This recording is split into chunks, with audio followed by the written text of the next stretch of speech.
Hello tout le monde, j'espère que vous allez bien. Bon, on s'est pas vu depuis la dernière vidéo qui date de début janvier, de mon week-end à Paris. Et vu que la Saint-Valentin approche, je pense que vous le voyez partout sur YouTube, qu'il y a des maquillages pour la Saint-Valentin. Donc je vais faire un maquillage. Si vous voulez le porter pour la Saint-Valentin ou pour n'importe quel autre moment, vous pouvez. Et je me suis dit que pendant que j'étais avec vous, que j'allais vous présenter un nouveau fond de teint que j'avais acheté. Je l'ai déjà essayé une fois, mais j'avoue que je m'en souviens plus trop. Et voilà, je l'avais acheté à Sephora et je voulais en fait un fond de teint qui couvrait un peu plus mes imperfections.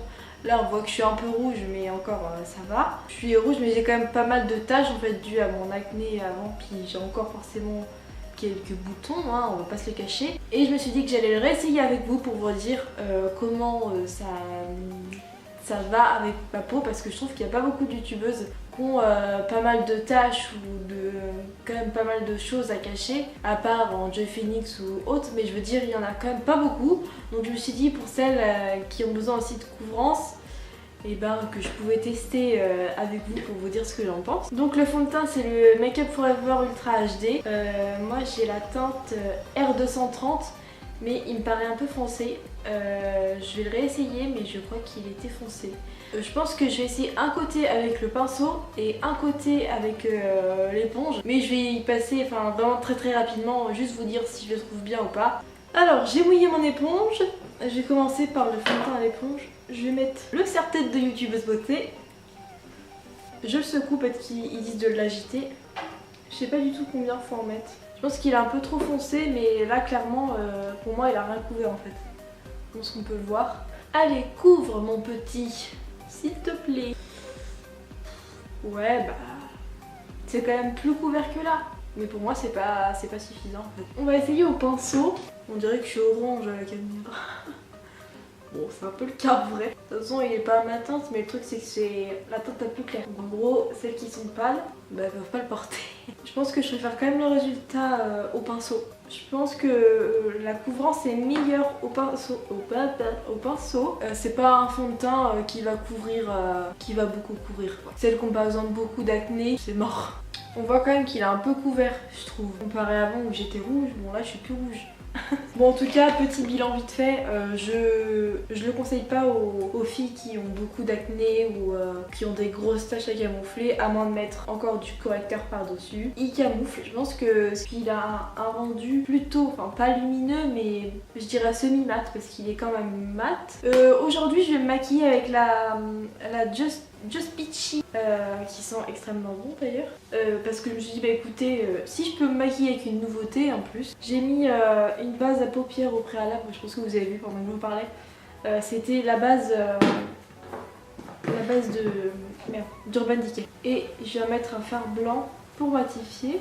Je vais venir prendre la couleur Peaches and Cream et la Just Peachy, et je vais venir mettre dans le creux de paupière, et comme d'habitude je fais des mouvements circulaires pour estomper la matière. Je vais reprendre le même pinceau et je vais venir appliquer la Peach Punch, espèce de rose pétant que je vais aussi mettre dans mon creux, mais plus précisément. Je viens estomper un peu les bords. On va venir appliquer la couleur Peach Punch qui est juste là, le violet qui est violet bordeaux, pas bordeaux. Et je laisse juste un peu d'espace au bout pour pouvoir venir mettre une autre couleur plus foncée. Je vais reprendre le pinceau de tout à l'heure là pour venir estomper. J'ai estompé le creux pour laisser un maximum de matière sur la paupière, même si on va en rajouter, histoire que la transition elle se fasse bien. Vous voyez, ma foi, c'est bien estompé tout ça, regardez. On va venir reprendre le Peachy, on va faire un mix des trois et on vient remettre dans le creux pour encore plus flouter. Comme ça, la transition est parfaite. C'est pas grave si on dépasse un peu sur le bordeaux, parce que comme je disais, on va venir en remettre. Et on vient reprendre de la couleur. Alors moi ce que je fais c'est que j'en applique surtout au niveau de mes cils. Mais je viens pas reprendre de la matière, sinon ça va refaire des gros paquets. On vient réestomper et après je vais venir reprendre la même couleur qu'on a sur la paupière mobile pour en mettre un peu dans le creux, histoire d'estomper. C'est beau. La fille qui est trop fan de ce qu'elle fait. Écoutez, il faut bien sûr des compliments, hein, sinon on n'est pas rendu. Je vais venir prendre un autre pinceau pour appliquer la couleur foncée. Et je vais aussi un peu remonter dans le creux.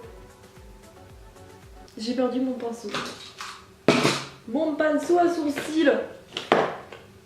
Je vais venir faire mes sourcils. J'utilise toujours la pommade d'Anastasia Beverly Hills. Depuis que j'ai commencé à utiliser ce truc, genre ça a révolutionné mes sourcils.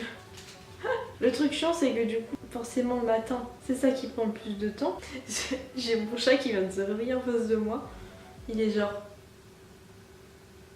Ah, bon, on y est avec les sourcils de fer. Hop, le gel à sourcils.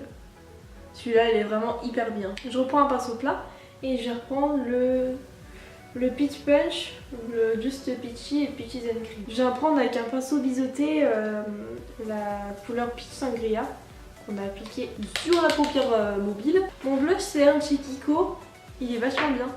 Bah écoutez, ça, en plus ça va aller très bien avec mon maquillage. Oh putain, j'ai failli me péter la gueule. Ma poudre c'est celle de chez Sephora. Maintenant je prends que de la poudre libre tout le temps parce que je me suis rendu compte que ça matifiait vachement mieux. Par contre il faut savoir doser. Puis en plus c'est volatile. Je viens prendre le Better Than Sex chez Too Faced parce que moi il me faut vraiment en fait du volume.